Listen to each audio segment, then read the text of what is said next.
that will relate to our military. The emotional trends that we're picking up suggest that there's going to be some, that actually in 2008 there will be two periods for the U.S. military where they'll run into the words obstruction, unexpected events, that kind of thing. One will be around the equinox, which is on the 20th or thereafter, and it'll be relatively minor compared to what occurs later in the year. The one later in the year is a little bit more diffuse because our data isn't as granular as to be able to predict any kind of detail for it. But both of the word sets suggest unexpected events and real challenges. Whether we're up to meeting the challenges, not anything we can predict. Okay. Very good. Thanks for your question. Let's go next to our East of the Rockies line. Hey, Mark, you're on Coast to Coast. Yeah, I got a couple quick ones for you, and I'll throw them at you and then let you answer. Do palindromic words have a greater value in your program model? That's my first one. When are we going to make it a two-front war by going into South America? Sounds like you already answered that. And were any, like, loose ends, did you guys have any various bits of data that were pulled together and focused by the agreement that America and Canada made militarily for mutual aid? And that's all I wanted. We don't have anything that associates palindromic words, gives them any more weight than any other. What is really weighted in our system is emotion. Emotion has tendency to have duration and intensity, that kind of thing. So if those words happen to be of a very emotive nature, they would have a higher value, but otherwise, no. We do see military actions occurring. The problem is that we're at a cusp. The United States is actually at a period of its history where if we should survive the next 20 years, climate-wise, the mood of the country will shift and will become very much more self-contained and less aggressive with the world, and our military will have been withdrawn to our shores. In total, is what our data shows. Now, of course, we always get the extreme side of things, so we have to bear that in mind. And that's basically kind of where we're at relative to how the military reacts in our future interaction with, like, South America or so on. There's going to be all kinds of indications for warfare around the planet, and it may well be that it is indeed induced by extraneous energy from space, because humans are collectors of such things. So we don't know what the actual cause is, but we do know that there are people that are manipulating it. And the North American Union agreement falls within that manipulation of existing energies. Bear in mind that the powers that be don't force. They try and put the pebble in the road where you'll stumble just where they want you to direct you to a certain conclusion. When, for example, the Super Bowl is about ready to start, do you get some kind of spike? Oh, huge spikes, yes. And is it generally accurate in predicting the winning team? I don't care about sports that way, so I never even look at it. So you don't even look at it? I wouldn't have a clue. I'm pig ignorant into that kind of thing. I don't read fiction as a rule either. I have in the past, but I gave it up as a young man and only read nonfiction at the moment for like the past 30 years. All right, let's go back to our first-time caller line. You're on the air with us on Coast to Coast. Hi there. Hello? Hello, go ahead, please. Hey, I've got a question about their system. Okay. I was wondering if it can predict really gradual changes, like something that wouldn't be like a big news story. We see that all the time, as a matter of fact, and we've been having a number of people that know how to trade currencies take advantage of those kind of general trends, yes, because they're able to buy into certain things weeks and months and sometimes even years before those things appreciate rapidly in value. Okay, I appreciate that. George, I got a question for you, if you don't mind. Sure. They were talking about a female that was going to come on the scene that was going to be really, a huge, big deal.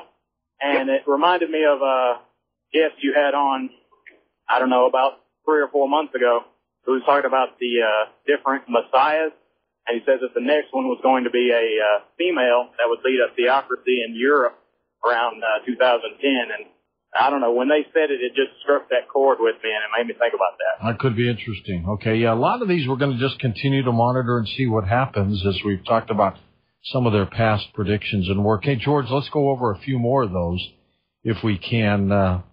You talk about the collapse of the dollar, which we kicked around, and it's almost like it's in a free fall now, isn't it? Yeah, the dollar at the moment is declining rapidly. The question a week or so back was, will we take out 0.66 euro, and now the question is, will we take out 0.65? The interesting thing that happens after the equinox, we're due to see a major increase in the dollar valuation of the precious metals.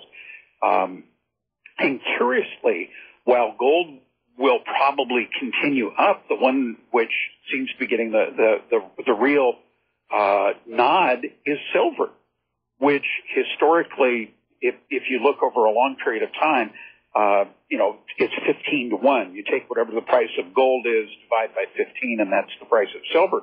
And that has implications for silver going someplace north of $50, or alternatively, gold coming down and silver staying the same. But it looks more like we could have something like $20 days in silver before we get through the summer. I bet the old Hunt family wishes they stayed in silver. You're probably quite correct. Yeah, now is the time to be there. Yeah. West of the Rockies, you're on the air with us. Hi there. Hello, this is Owen from Bozeman. Hello, Owen. Hey, I got a question. Do either of these gentlemen know about a book called The Money Matrix of the New World Order? I'm not sure. George? Sounds good, Clif? though. It does. I've never read it, no. What's the highlight, Owen, of this book? Well, the guy that wrote that claims that we're heading for an economic depression, not recession, but actual depression of biblical proportions. I don't think he's wrong. Yeah, that's something that I've been writing about on my website since, 1997. The postponing that has occurred, we could have had it in 1987, but then the Fed turned on the money machine and caused enough funds to slosh around the system that we were able to get past it. And there's a good argument that the wars in the Middle East that we're fighting at the moment are in part and parcel a way to avoid dropping into depression now. Just like the Civilian Conservation Corps of the 1930s gave government a way to pump the economy, the occupation of Iraq, the war in Afghanistan, et cetera, et cetera, et cetera, that stuff gives the government a tool to modulate influx of currency and jobs and so forth in the economy.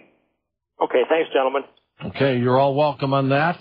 And let's take one more before the break. We'll go to our East of the Rockies line. Earl, you're on the air. Good evening, gentlemen. How are you doing? Good. I just wanted to ask if you mentioned something about the 5-year global coastal event, kind of intriguing. Would you think that might be interrelated to the theory of about 2012? And wanted to hear if you had any thoughts on that or insights. Thank you. Our terming it the global coastal event is because there's a certain vagueness in the data, which usually indicates that it's out there a ways. However, we've been picking up more and more detail within the existing set of granularity around that, which suggests that we're due for some kind of a global pickup or whatever in the early part of 2009. Now, this may not be the totality of the global coastal event because that set still continues to build. We use set theory. So, and may be related to 2012, but at this point it appears to be strictly related to the influx of water into our oceanic system. Now, if that's caused by 2012 permutations, who knows? Directly at this point, our data is suggesting something within the next probably 3 years, and then maybe something larger than that. We won't know until we get past probably December-ish of this year in our data runs. Then we would be picking up data beyond the next iteration of the global coastal event. It might be something like the sliding of a small glacier. It might be a sudden rise of land off of Antarctica from volcanoes under the sea, something that shifts the seabed enough to cause a small to medium rise in sea level. But it need only be 1.5 meters to cause huge devastation and vast quantities of death. All right, stay with us. Hey, by the way, our friends Mark Zicree, Twilight Zone companion, and David Simpkins, executive producer of various television shows, including Roswell. They interviewed me for their new podcast website. There's a link right up there at coasttocoastam.com. And welcome back to Coast to Coast. I'm George Norrie. George, tell us a little bit about the future for you. What's next on your horizons? Oh, gosh. I'm perfectly happy building out 30 acres of ranch and bringing up goats and food self-sufficiency and all the other kinds of things. My wife and I are actually planning at some point for our kids to come want to stay with us. This diaspora thing in the linguistics has us a little, well, more than a little bit concerned. And when you start looking at, how many kids and grandkids and so forth you can have down the road, it does take a lot of planning, and we like to be able to take care of our families. Now, I mean, are we going to be out hanging, George? I mean, where a few of us are able to survive because we planned ahead and others can't?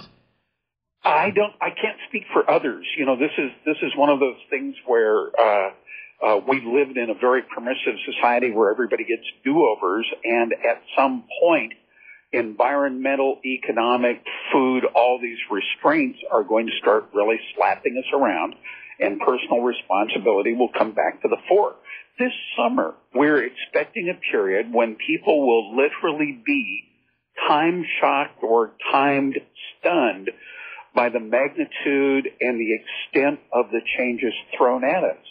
And it'll take almost a full-time effort to maintain clear-headedness and presence of thought in the period ahead. Clif, how did we end up this way? What the heck happened? Well, I mean, you could go back to somebody I think very highly of, Buckminster Fuller, who was an excellent analyst and a deep thinker. And he says it's not a question of us ending up this way. We were pushed here. We were manipulated because we're too kind and trusting and paying attention to other things like growing our own gardens. And we're not watching what the people on the power path are really doing. It's a case of inattention. So true. So true. The Pied Piper. We just followed along. Yeah, and hey, it sounded good, We got tricked. No, we were manipulated. There's a difference. Because in order to be manipulated, you have to buy into it. I, for instance, can't be conned. I can be stolen from, in a sense, but because I'm not willing to buy into the particulars that are being offered. Well, those who were manipulated were willing participants, weren't they? Well, were willing participants at one level, and of course, if you want to examine it further, did they have much in the way of choice? I've been referred to as an outsider frequently, and some of my education is outside of the bounds of the United States in a very formative period of time. So I was exposed to classical thinking, which isn't too much in vogue anymore, but it really gives you a perception of how to think about things. And it seems that much of that is engineered out of our social structure. The curriculum in high schools in the 1890s included high levels of calculus, engineering, math, abstract thought, how to tell truth from fiction, and how to spot manipulation. We don't even see that anymore. It's how to balance your checkbook and who's how to read enough to be able to support the latest and greatest celebrity magazine. Let's go west of the Rockies. Maggie, you're on Coast to Coast. Hi, I'm going to try and pass this off as a two-parter. Sure. The first thing is to track Planet X, they're measuring the perturbations in the planet. And thinking about that, I was wondering if that's sort of analogous to what